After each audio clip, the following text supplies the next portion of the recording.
I would like to say heaven is a large bookstore and where all the books are free. I think of heaven as returning to a singular consciousness with the Creator, the divine, and with my friends and family who had the mysteries of the universe unveiled to them before me.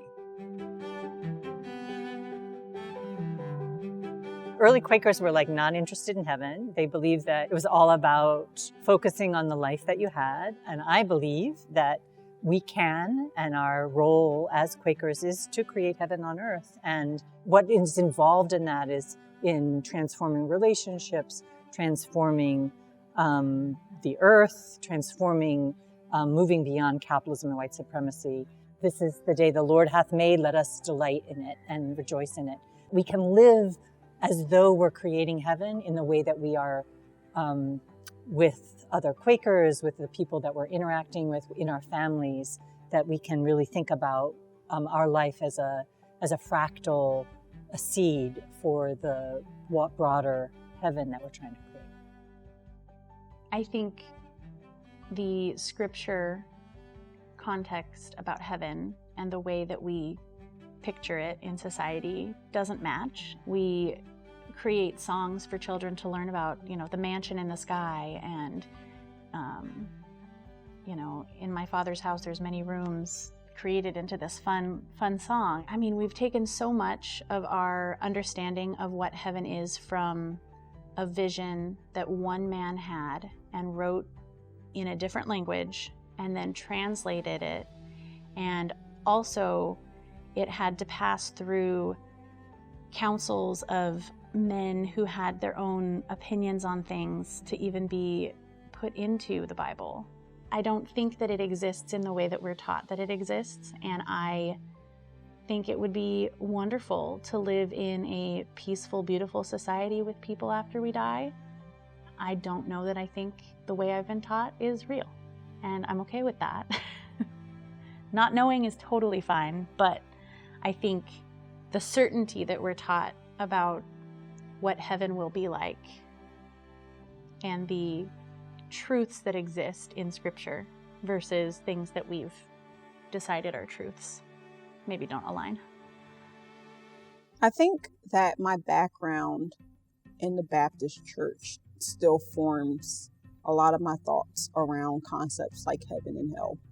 I'm not so sure that I have sat with that from where I sit as a Quaker, but I will say this.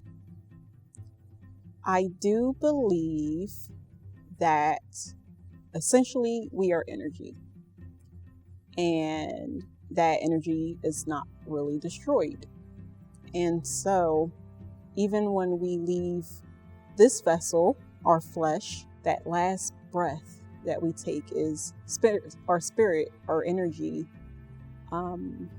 evolving into the next level of who we are supposed to be in whatever form that is, and that there is a place in a container for that spiritual energy to reunite with God, with the oneness.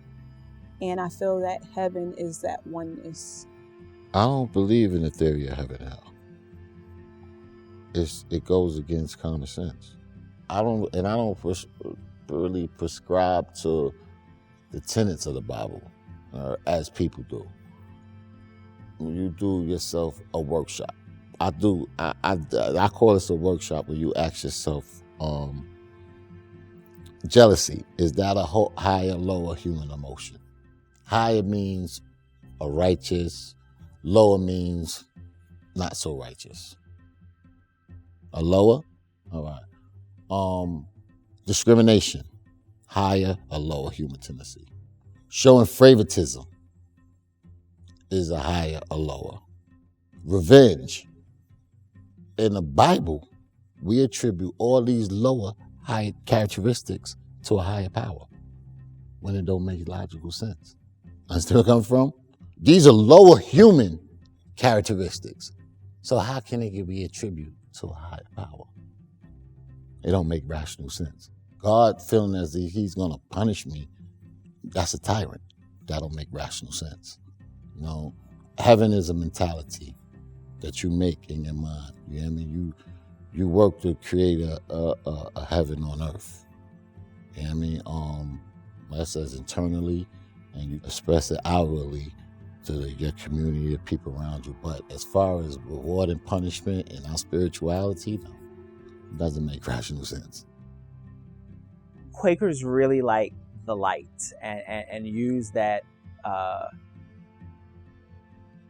allusion a lot. But there's also a children's book about God's holy darkness that I want to sort of reference. I think of heaven as a swirly darkness where all the colors, the people, the things, the institutions, all the knowledge of the universe is in one place together. And that it's an infinite, just an infinite state of being where everything is perfect. I believe that I have dreamed of heaven at times. I believe that heaven is here. I think it's with us. I think it's, in a sense, something we can't see and can't know in our current state. But when our consciousness is elevated, it can be glimpsed, and that those who are already there can chat with us from time to time. Heaven is other people. So a famous French philosopher said that hell is other people, but it's quite the opposite. That in traditional Quaker theology, God is found in each of us. And so when we connect with one another fully and with generosity, that is heaven. Thank you for watching this episode of QuakerSpeak. If you like this video, please leave a thumbs up and a comment so we can reach even more friends. For more videos, click this playlist here. To subscribe to QuakerSpeak, click this here. And to support us on Patreon, click here. Thank you so much for watching. Happy Thursday.